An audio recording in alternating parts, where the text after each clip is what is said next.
পেট পূজার আনন্দ চ্যানেলে সকল দর্শক বন্ধুদের স্বাগত জানাই। আমরা সবাই জানি শীতকালের সাথে ফুলকপির একটা সুন্দর সম্পর্ক রয়েছে। আমরা যখন বাজারে অনেক ফুলকপি একসাথে দেখতে পাই তখন বুঝতে পারি এই বুঝি শীতকাল চলে এলো। তাই ফুলকপির রেসিপি এই শীতের শুরুতেই না শেয়ার করলে হয়।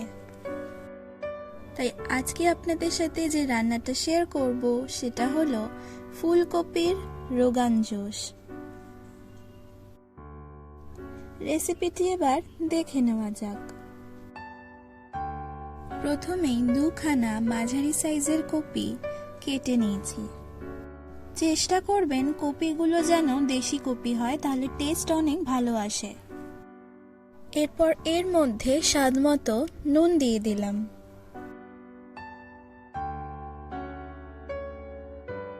আর হাফ চামচ হলুদ গুঁড়ো দিয়ে দিলাম। এরপর ভালো করে এটা ফুলকপির সাথে মাখিয়ে নিচ্ছি।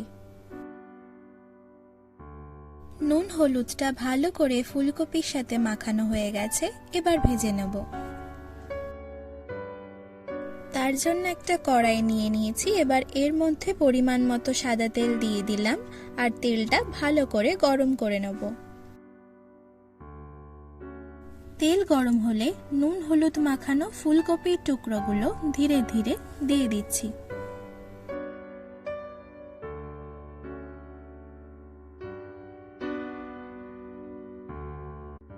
এরপর হালকা হালকা করে উল্টে পাল্টে ভেজে নেব। ফুলকপিগুলো ভাজা হয়ে গেছে, এবার এগুলোকে একটি পাত্রে তুলে রাখবো। এবার ওই একই তেলে তেজপাতা, এলাচ, লবঙ্গ, দারচিনি ফোড়ন দিয়ে দিলাম।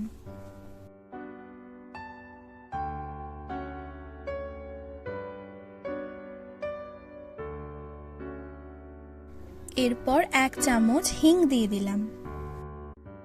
একটু হালকা করে নাড়িয়ে নিচ্ছি। 1 চামচ আদা বাটা এবং 1 চামচ কাঁচা লঙ্কা বাটা দিয়ে দিলাম। এরপর একটু কষিয়ে নিচ্ছি। এর মধ্যে এবার 4 চামচ কাজু বাদাম বাটা দিয়ে দিলাম।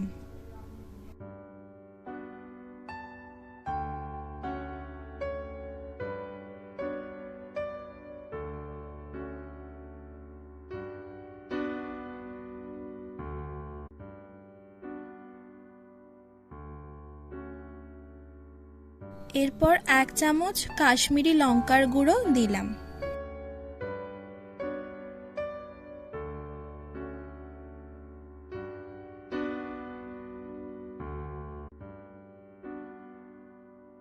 এরপর 4 চামচ ফাটানো টক দই দিয়ে দিলাম।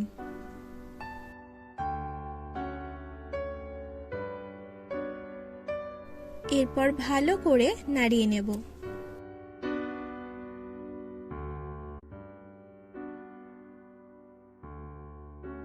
এরপর আগে থেকে ভেজে রাখা ফুলকপিগুলো একে একে দিয়ে দিচ্ছি।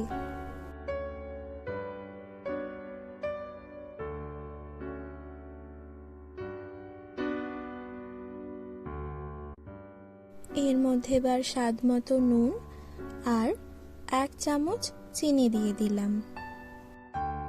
নুনের পরিমাপটা খেয়াল রাখবেন, কারণ আগেও কিন্তু ফুলকপিতে আমরা নুন মাখিয়েছিলাম। মশলা থেকে তেল ছাড়লে এর মধ্যে বাটি ধোয়া জলটা দিয়ে দিলাম। এরপর ধীরে ধীরে একটু নাড়িয়ে নিচ্ছি।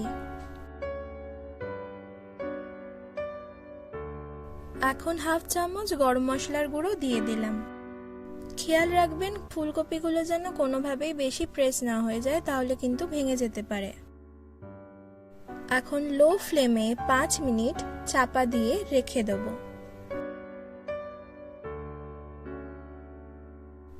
5 মিনিট হয়ে গেছে, এবার ঢাকনাটা খুলে নিলাম। আমাদের এই সুস্বাদু নিরামিষ রান্নাটা তৈরি হয়ে গেছে, এবার পরিবেশন করে নেব। ফুলকপির রোগান জোশ এখন সম্পূর্ণ রেডি অ্যান্ড সার্ভড।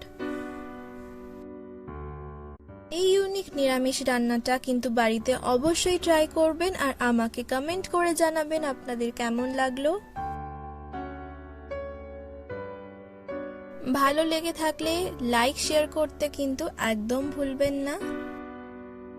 আর চ্যানেলে নতুন হয়ে থাকলে চ্যানেলটি কিন্তু অবশ্যই সাবস্ক্রাইব করবেন, তাহলে এরকম নতুন নতুন রেসিপির সন্ধান খুব সহজেই আপনারা পেয়ে যাবেন। তাহলে আজকের মতো এখানেই বিদায়। ধন্যবাদ।